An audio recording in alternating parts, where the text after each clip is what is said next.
The West Coast, 3 o'clock at the White House, where the president is about to speak to reporters on an extraordinary news day. Here's what's happening. First, on world security. North Korea's dictator Kim Jong-un has now fired a ballistic missile for the first time in months. From the White House, the president was supposed to be meeting now with Republican and Democratic leaders, but after he attacked top Democrats on Twitter, they bailed. That could be an enormous problem, because when it comes to avoiding a potential government shutdown next week, the president may need more help than they need his. The Democrats trying to use their leverage on issues including health care and immigration. Mr. President, we have a long to-do list before the end of the year, and time is running short. Now we'll see how the president responds to that. He's also working on getting support for a tax cut bill, with a visit to Capitol Hill today. But some lawmakers are not yet sold, and the polls show the American people are very much against it. We'll explain why on both fronts. Let's get to it. Breaking news. Shepard Smith reporting live from the Fox News deck. And what a day. This came out of nowhere. A live look at the White House, where the president is about to speak at any minute now. This was not scheduled. It was not on the agenda. At this moment, we were expecting to have a White House press briefing from Sarah Sanders, as is often the case around this time in the afternoon. Abruptly, just a short time ago, this was canceled. Instead, the president himself will speak on an extremely busy and consequential news day. We're waiting for reaction to North Korea launching yet another ballistic missile. Another challenge on what is already a make-or-break day for the president's agenda. President Trump is trying to cut deals on two separate fronts. First, with fellow Republicans on a tax plan, then with Democrats on a budget deal. Those talks hit a major setback over a presidential tweet. But let's begin today with the breaking news out of North Korea. A U.S. official confirms to Fox News that the North Koreans have test-fired another missile, the first in more than 2 months. We'll have the president when he speaks in just a moment, and here's what we know about how that's going to work. He's going to speak live to reporters in the Roosevelt Room, but the White House has said this will not be a live event.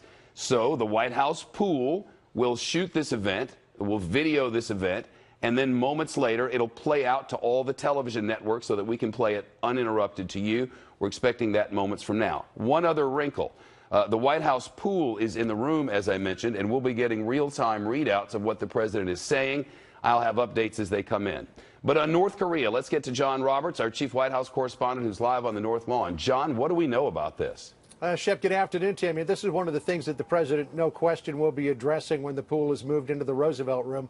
We're told that they're just holding in the upper press office right now, which is literally just across the hall from the Roosevelt Room.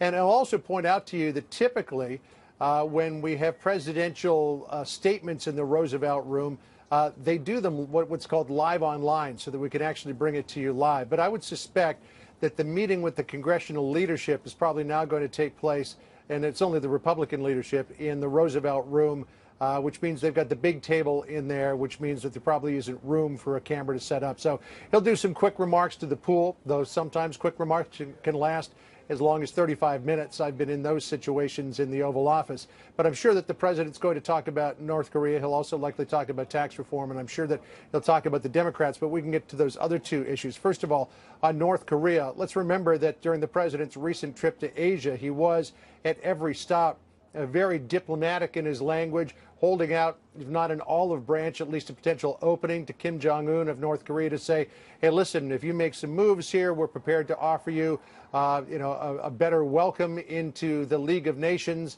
not the old League of Nations, of course, which became the UN, but, into the world community if you give up your nuclear program. He convinced Xi Jinping of China to send an envoy to Pyongyang. It looks like that envoy went there and might not have met with much success because of that ballistic missile test. The president did, however, last week, in the early part of the week, put North Korea back on the list of state sponsors of terrorism, which is a very harsh diplomatic move and probably seen as North Korea as part of the provocation for this latest missile launch. So now, Shep, it looks like we're going back to this tit for tat, where the president says one thing, Kim Jong-un does another. I expect that the president will likely ratchet up the language against North Korea when he speaks in the Roosevelt Room in just a short time. I doubt if we'll hear the same diplomatic tone that he took when he was on that Asia trip. But no telling at this point whether or not he's got something in his back pocket to fire back at North Korea, or if he'll just up the rhetoric. Shep? John, thanks very much. I want to talk to you in a moment, but we've just gotten some breaking news on this missile. Let's get to Jennifer Griffin, who's live at the Pentagon. Jennifer, what have you learned? Shepard, a senior Pentagon official tells us they can confirm this was an ICBM, an intercontinental ballistic missile fired by North Korea at about 3:17 a.m. local time. This is the first confirmation we've had from any U.S. official or from the South Koreans themselves. They were examining the trajectory of this missile, and now we understand that it was an ICBM. It's the first time that a missile has been fired since September 15th. October was the first month this year that no ballistic missiles were fired, but this is definitely a significant event, and the fact that it was an ICBM. Remember, North Korea has been working on the re-entry vehicle of that longer range missile. They can fly about 4,000 miles, and that puts Guam and Hawaii and other places in its trajectory. This missile, we understand from Japanese officials, landed in the waters off Japan in their what is known as their economic exclusion zone. That's about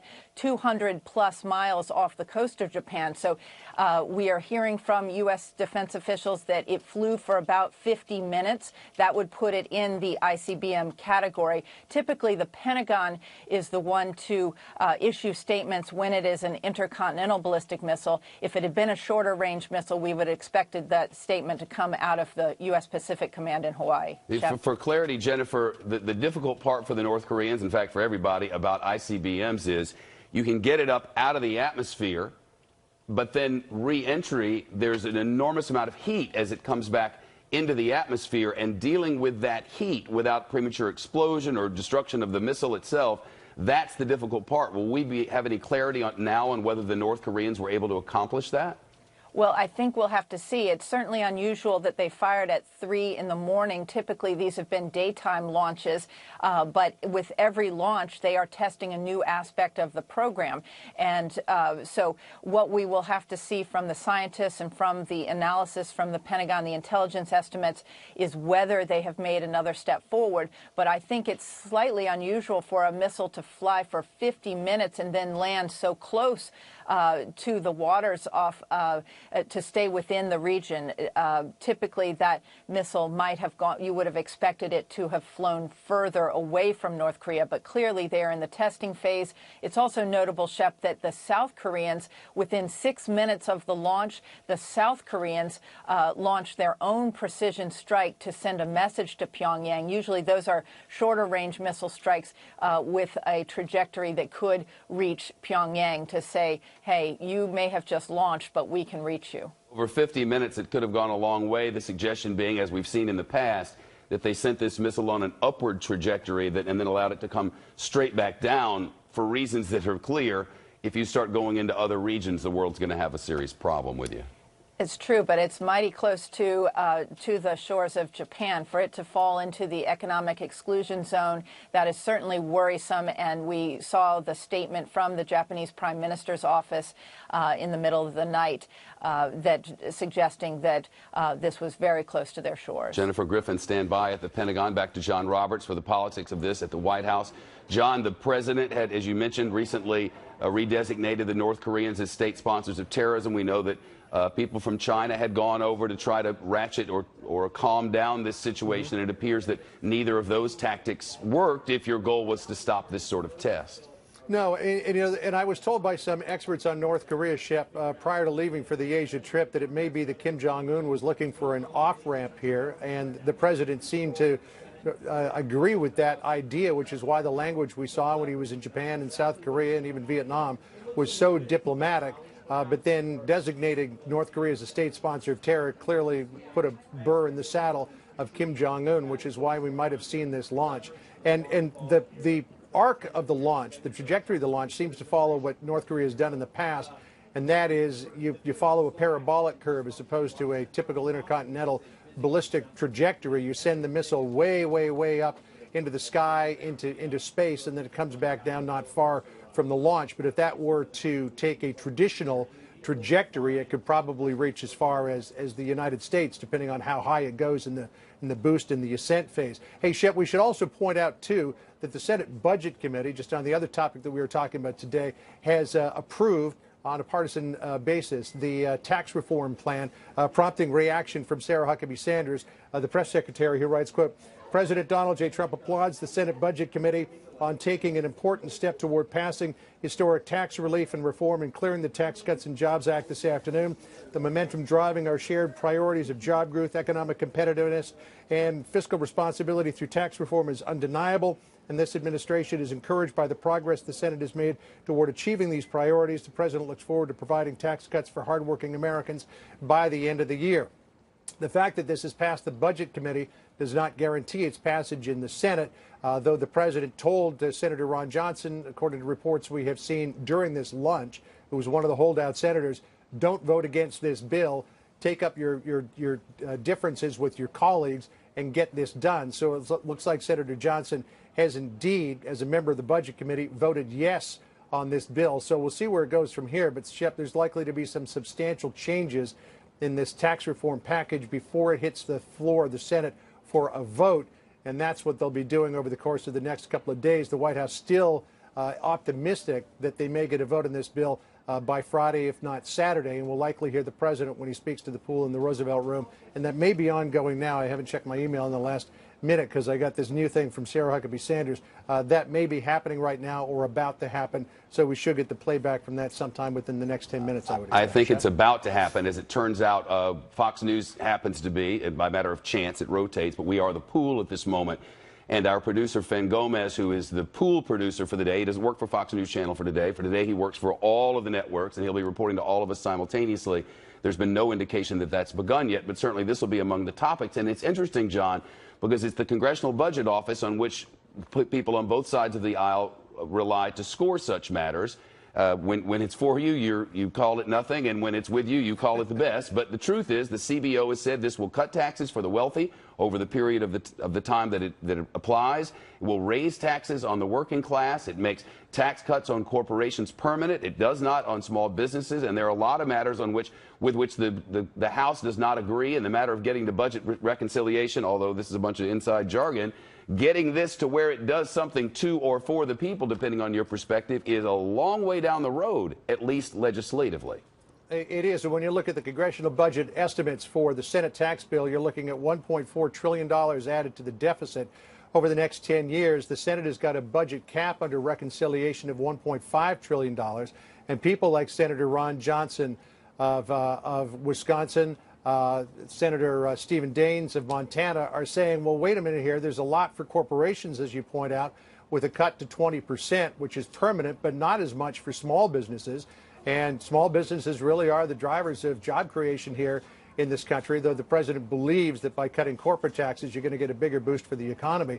The House bill has got the small business taxes, the so-called pass-through S corporation, LLCs, at 25%. The Senate bill could actually see that number above 30%. So Ron Johnson and people like Daines are saying, wait a minute, we got to have more for small businesses here. But in order to do that, you might bust through the Senate budget cap of $1.5 trillion. So there's not a lot of wiggle room here. So over the course of the next couple of days, Shep, what you're going to see is some movement toward giving something toward small businesses that may not come in the form of an absolute tax cut, but some other measures as well. But again, with the CBO estimates, what they are, there's not a lot of room here. And then, of course, you're going to get people in high tax states complaining about the House elimination of the local and state tax deductions, which may cause many people in the middle class to actually pay more taxes in those states. So there's a lot of debate and a lot of deal making yet to be done before this thing sees the light of day in the Senate. And then, if it does pass the Senate, it's got to get reconciled with the House measure in the conference committee, and then it's got to go back to both the House and the Senate for a final vote before it gets to the president's desk. And it's likely that the House may side with the Senate bill more because they know that they'll have more problems getting it passed in the Senate than they will in the House. They certainly will. John Roberts, stay with us. We're getting some breaking news from the Pentagon now. There's new information on the North Korean missile launch. Jennifer Griffin has it. Jennifer, to you. Shepard, we have just confirmed with a senior U.S. defense official that this intercontinental ballistic missile fired by North Korea flew 2,800 miles into space. Remember, the U.S. space station is flying at about 250 miles outside of the Earth's atmosphere. 2,800 miles into space. It flew for 50 minutes, as we reported earlier, but that is why you saw it splash down so close to Japan, not far from the Korean Peninsula, because it was flying so long and so far into the Earth's atmosphere. 2,800 miles, we've just learned. This is only the third intercontinental ballistic missile test that the North Koreans have ever carried out. Two were carried out in July. That test in September flew over Japan, but it was not an ICBM.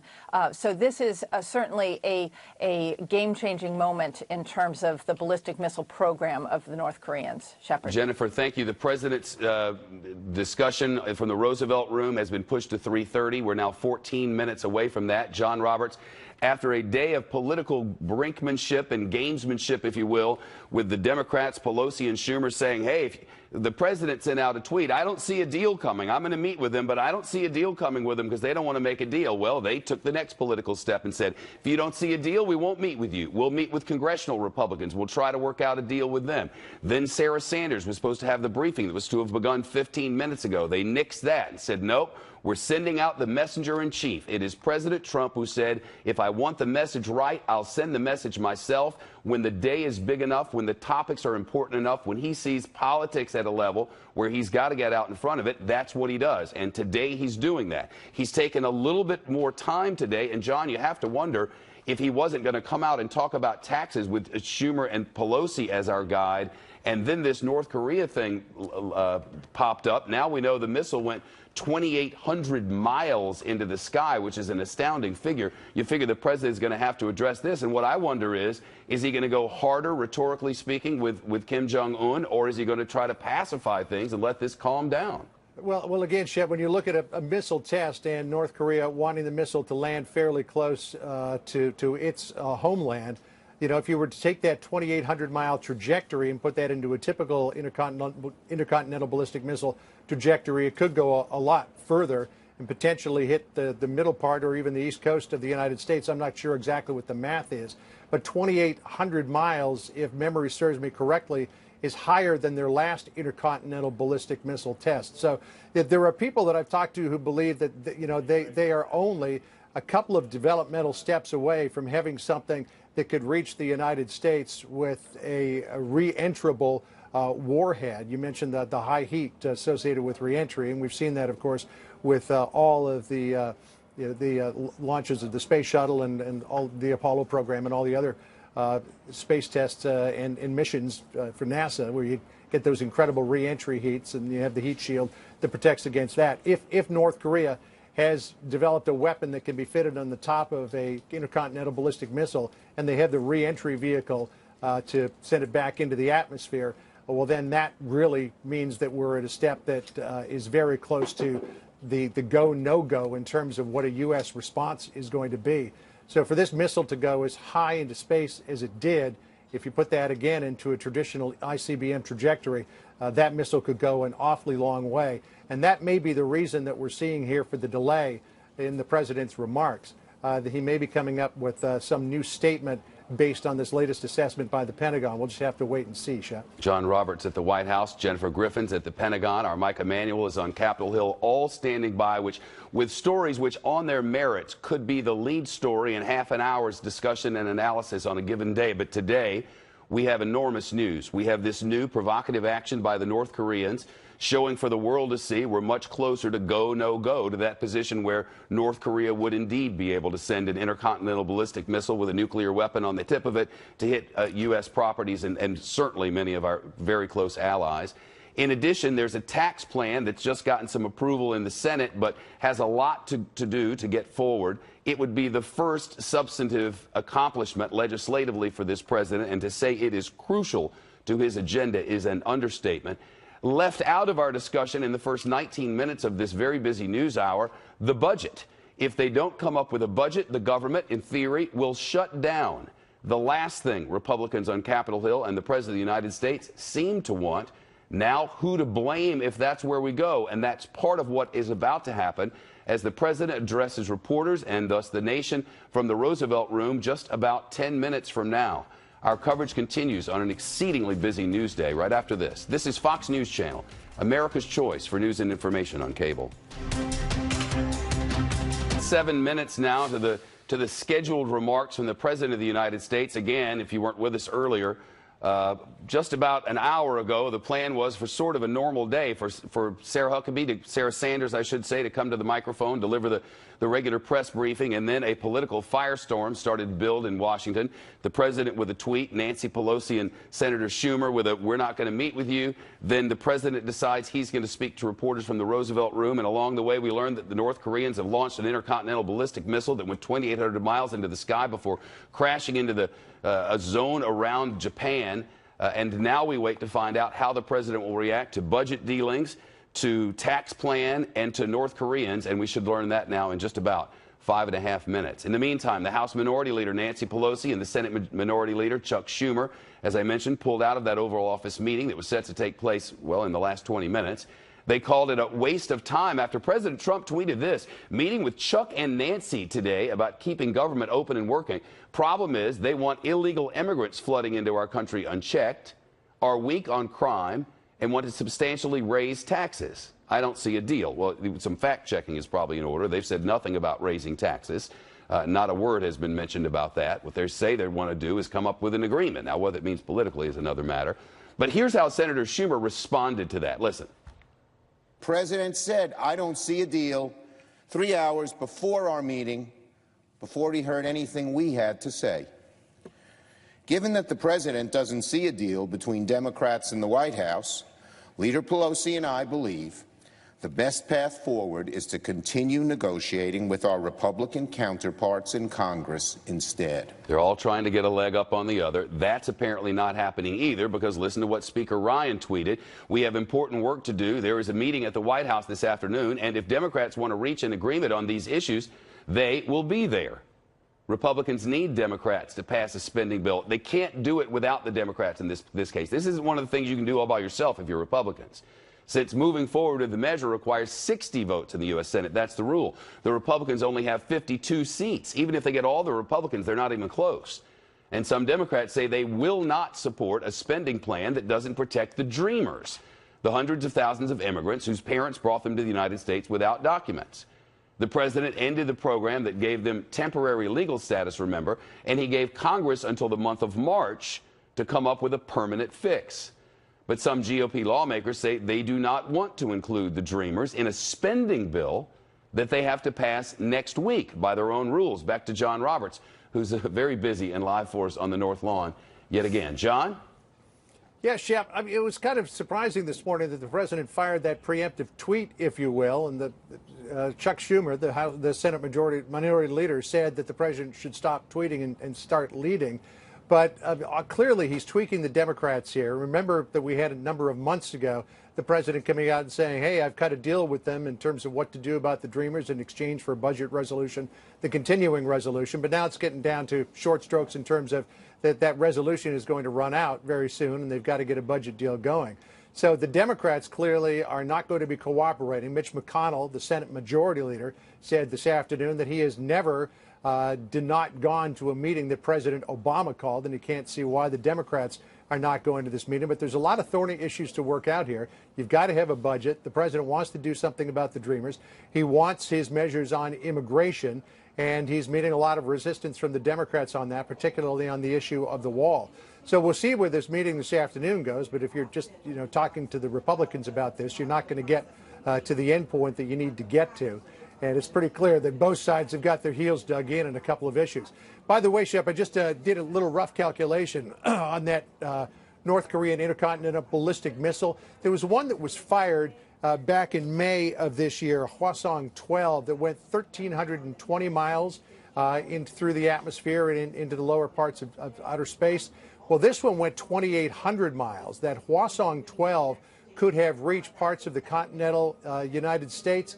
So this new missile going more than twice that far, Shep, that puts it right into the center of the heartland, which I think is really going to up the urgency here for the White House, for the Pentagon, for the National Security Council, and I think will dramatically affect what we hear from the president in the next few minutes. And I'm guessing that was the reason for the delay, but we will know soon enough. John Roberts, thanks very much. Not very, very serious matter, this one.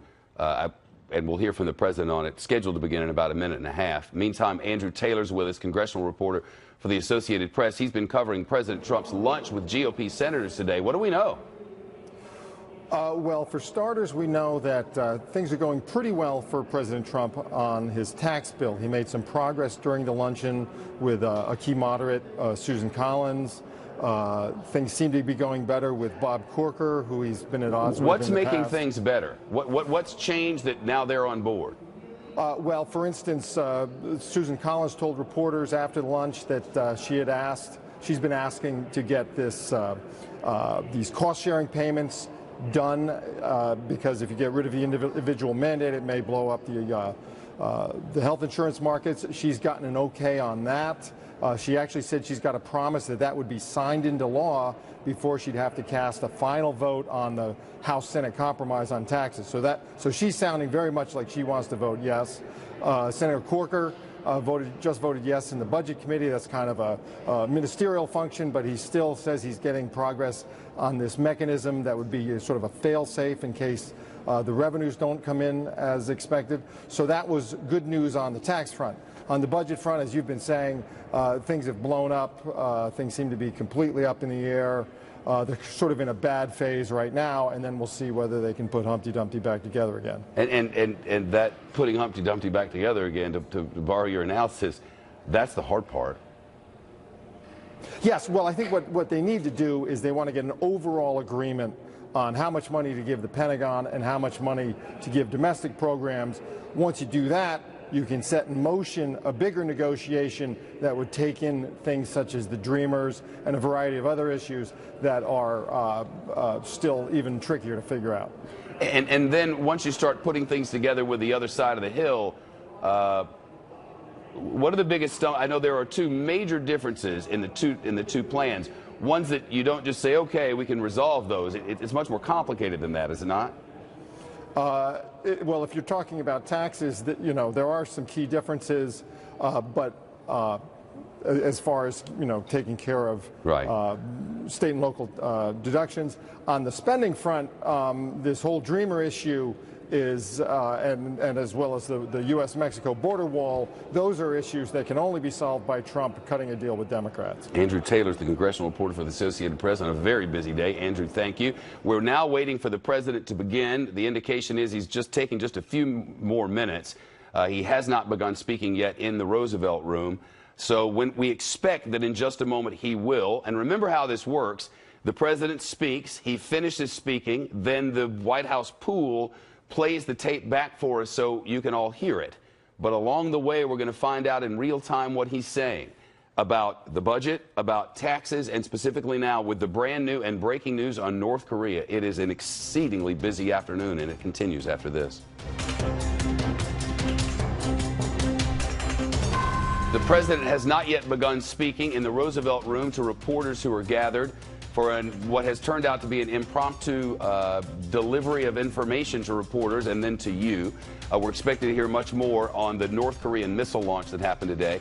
Plus, the Senate Budget Committee voted along party lines to send a Republican tax bill to the full Senate for a vote. The Senate is expected to begin debating that tax bill and vote on it sometime this week.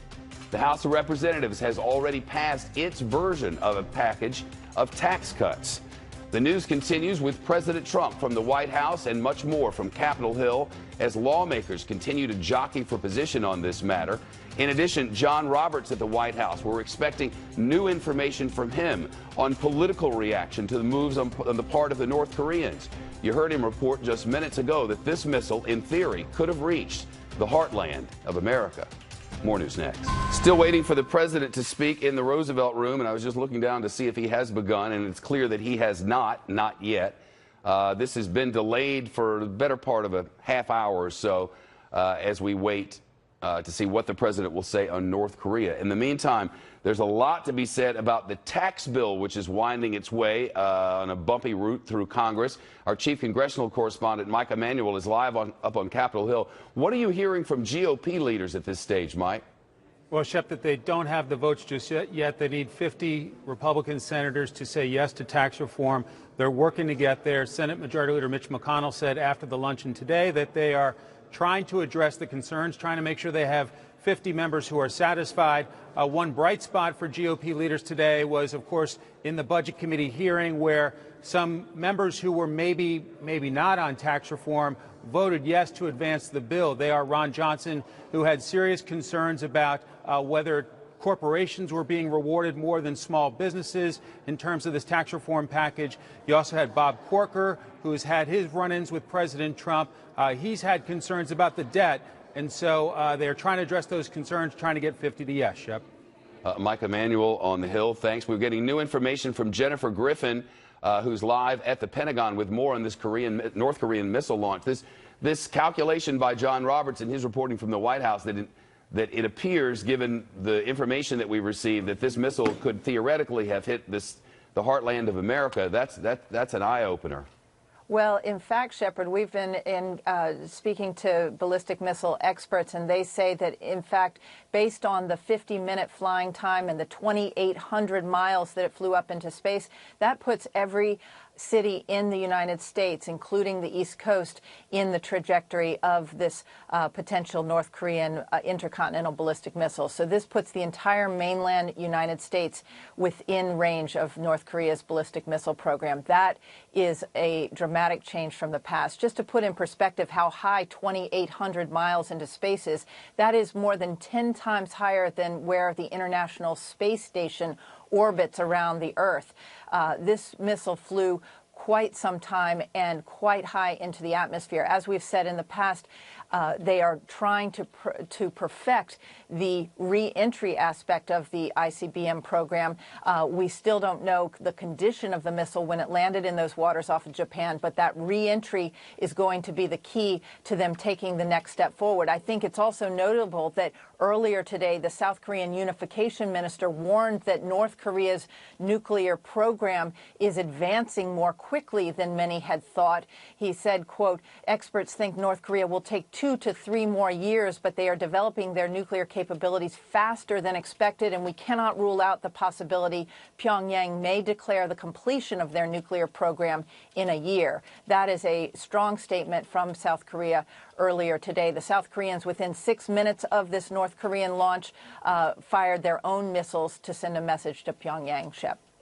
Thanks very much, Jennifer Griffin. Let's get some context now. Michael O'Hanlon, Brookings Institution, a senior fellow with us and live with us from there. Michael, a lot of developments today on this situation with North Korea. I'd be interested to hear your observations. Hi, Shepard. Well, certainly everything that's been reported is concerning. It is worth remembering a few things to put this whole thing in some context. First of all, if we were ever in a war with North Korea, we're not going to watch them fuel up an ICBM on the launch pad and just wonder if it might happen to accurately strike a U.S. city. We're going to try to destroy it before it's even launched. Right now, as best I understand, and I think U.S. intelligence understands, North Korean long-range missiles are liquid-fueled, which means they have to be located at a launch site and prepared for launch over a period of perhaps an hour, during which time we would be watching, at least in wartime and generally in peacetime as well.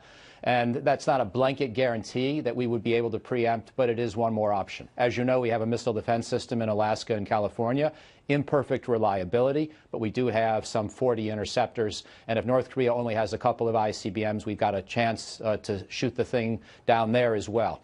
So North Korea has to know this would be suicidal, even in the case that they succeed. So I don't think Americans should necessarily go home today more anxious about the likelihood of a bolt from the blue. But you and I also are aware that this is a dynamic crisis in which the United States is now going to have to think about response. And North Korea knew that in advance. So we have to wonder what's their game. It may just be to try to complete this missile program before China really cracks down on them with economic sanctions.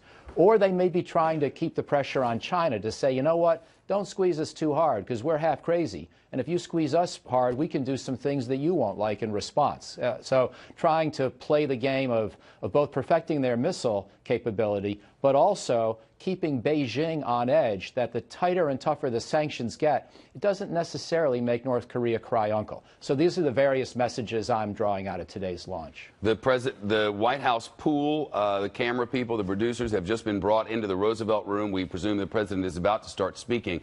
If you're advising the president today, Michael, on what sort of rhetorical flourishes that are appropriate here or might be helpful for the United States, what do you tell him? Well, I think, first of all, the message of Secretary Mattis has been very good, which is very firm but calm, and reminding North Korea what they hopefully already know, which is that obviously if they ever dared launch one of these things at us, it would be the end of their regime. But I think it's also important in policy terms, while we're trying to get China to put more economic pressure on North Korea, I think we need a more realistic negotiating strategy. North Korea is not going to give up its bomb tomorrow. China is not going to put enough pressure on for that to happen. So I think we need some kind of an interim deal, some kind of a freeze that's a very tough freeze, but nonetheless one that aspires to denuclearization only in the longer term, not in the first negotiation. Otherwise, I think China is just going to do enough to keep President Trump off their back, so to speak, put a little more pressure on North Korea, but this thing is going to keep going, and North Korea is going to keep developing its nukes and its missiles. Thanks very much. Michael O'Hanlon from Brookings. It's nice to talk to you. Thank you, Shepard. The president, again, the White House pool has been brought in for the president's remarks to the nation, to the reporters there, and to the nation, of course. We need to get in a quick commercial break so that we don't miss any of that. We'll bring it to you uninterrupted right after this.